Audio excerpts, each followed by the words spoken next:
बिस्मिल्लाहिर्रहमानिर्रहीम। अस्सलाम वालेकुम। कैसे हैं आप सब? अल्लाह ताला आप सबको अपने हिफ्ज़ अमान में रखे। ईद उल अज़हा आने वाली है और बीफ और मटन की रेसिपीज़ का सीज़न भी शुरू होने वाला है, तो हमने सोचा क्यों ना आपको अभी से उसकी तैयारी करवाई जाए और बहुत ही स्पेशल गरम मसाला की रेसिपी आपके साथ शेयर की जाए, जो बीफ और मटन की रेसिपीज़ के लिए बहुत ही ज़बरदस्त गरम मसाला है। ये आपकी हर रेसिपी के टेस्ट को इंशाअल्लाह डबल कर देगा। अभी से बनाकर रख लें ताकि ईद पर आपके टाइम की बचत हो और आपकी रेसिपीज़ की शान भी बढ़े। तो चलिए स्टार्ट करते हैं अपनी ज़बरदस्त सी रेसिपी। इसके लिए तकरीबन हमने 10 बड़ी इलायची ली हैं। इलायची के साथ एक बारीक सी डंडी होती है, इसको आप चाहें तो तोड़ दें और अगर चाहें तो इसको ऐसे भी रहने दें, क्योंकि इसकी डंडी में भी खुशबू होती है। और तमाम चीज़ें जो गरम मसाले में ऐड होनी है वो हम एक प्लेट में जमा कर लेते हैं। सबसे पहले बड़ी इलायची तकरीबन हमने 10 अदद ली हैं।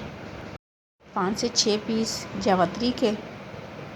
जावित्री ऐड करने से हमारे खानों में बहुत ज़बरदस्त फ्लेवर आएगा, इसलिए गरम मसाले में जावित्री जो है ज़रूर ऐड किया करें। हमने तकरीबन 1 चटांग जावित्री ली थी और 1 चटांग ही हमने लौंग ली हैं, और तकरीबन 1 चटांग ही हमने इसमें बड़ी इलायची ऐड की थी। क्वांटिटी के हिसाब से तकरीबन हमने तमाम चीज़ें जो हैं बराबर ली हैं, और 1 चटांग ही हमने इसमें दालचीनी ऐड की है, और 1 चटांग हमने इसमें बादियान के फूल ऐड किए हैं। बादियान के फूल ऐड करने से हम इसे बिरयानी में भी ऐड करेंगे तो बहुत ज़बरदस्त फ्लेवर आएगा। 5 पीस हमने जायफल के लिए हैं। जायफल को तोड़कर इसकी गिरी निकाल लेंगे, और 1 चटांग हम इसमें काली मिर्चें ऐड करेंगे, और ज़ीरा हम इसमें ऐड करेंगे। सफ़ेद ज़ीरा ये तकरीबन 2 चटांग है, इसको भी हम इसी में ऐड कर देंगे। आप चाहें तो इसमें 1 चटांग सफ़ेद ज़ीरा और 1 चटांग ब्लैक ज़ीरा जो है ऐड कर सकते हैं। गरम मसाला पाउडर में ज़ीरे की क्वांटिटी थोड़ी ज़्यादा जाती है, इसलिए हमने ज़ीरा 2 चटांक लिया है। बाकी तमाम चीज़ें तकरीबन हमने 1 चटांक ली हैं। फिर की भी हमने गिरियाँ निकाल ली हैं, वो भी हम इसी में ऐड कर देंगे, और तकरीबन 2 से 3 तेज़पात भी ऐड कर देंगे।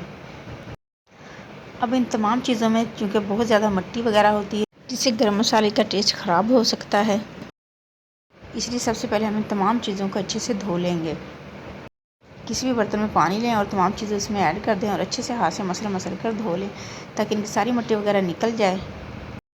धोने के बाद कोई भी इस तरह की छलनी ले लें और उस पर मलमल का कपड़ा बिछा लें, और उस पर तमाम गरम मसाला जो है निकाल लें, ताकि सारा जो मिट्टी वाला पानी है वो निकल जाए और गरम मसाला छलनी में रह जाए। अब इसको तकरीबन 1 दिन की आप धूप लगवा लें, ताकि तमाम मसाला जो है अच्छे से खुश्क हो जाए। 1 दिन की धूप लगाने के बाद हमारा गरम मसाला जो है वो तकरीबन बहुत अच्छे से खुश्क हो चुका है। अब आप इसको 2 मिनट के लिए हल्के से फ्लेम पर तवे पर रोस्ट कर लें। हमने इसकी वीडियो बनाई थी लेकिन वो हमसे मिस हो गई है, इसलिए आप इसको तवे पर 2 मिनट के लिए हल्के फ्लेम पर रोस्ट कर लें, और उसके बाद हम इसमें अच्छे तरीके से ग्राइंड कर लेंगे। हमने गरम मसाले को रोस्ट करने के बाद ग्राइंड भी कर लिया, और ग्राइंड करने के बाद हमने इसको छान लिया है। छानने के बाद देखिए माशाल्लाह बहुत ही ज़बरदस्त गरम मसाला जो है रेडी है। ये गरम मसाला अभी से बनाकर रखें ताकि ईद उल अज़हा पर आपके काम आ सके। ये इंशाल्लाह ना सिर्फ आपके खानों का टेस्ट बढ़ाएगा, बल्कि आपके खानों में एक बहुत ही ज़बरदस्त सी खुशबू लेकर आएगा। 2 मिनट के लिए इसको स्लो फ्लेम पर रोस्ट ज़रूर करें। रोस्ट करने से इसमें जो हमने अज्जा ऐड की हैं उनकी खुशबू जो है बाहर निकल कर आती है, और ग्राइंड करने से इस वक्त जो हमारे किचन में खुशबू फैली हुई है माशाल्लाह बहुत ज़बरदस्त है, और यही खुशबू हमारे खानों की शान बढ़ाएगी, और ईद पर सबकी तारीफ़ें आपको मिलेंगी इंशाल्लाह। वीडियो अच्छी लगे तो इसे लाइक और शेयर ज़रूर करें, और काइंडली चैनल को सब्सक्राइब करें ताकि आने वाली कोई भी ज़बरदस्त सी वीडियो आपसे मिस ना हो। अपना और अपने आसपास के लोगों का ख्याल रखें, सबको दुआ में याद रखें, सबकी दुआ में शामिल रहें, अपना ढेर सारा ख्याल रखें। नेक्स्ट वीडियो तक के लिए इजाज़त दें। अल्लाह हाफिज़।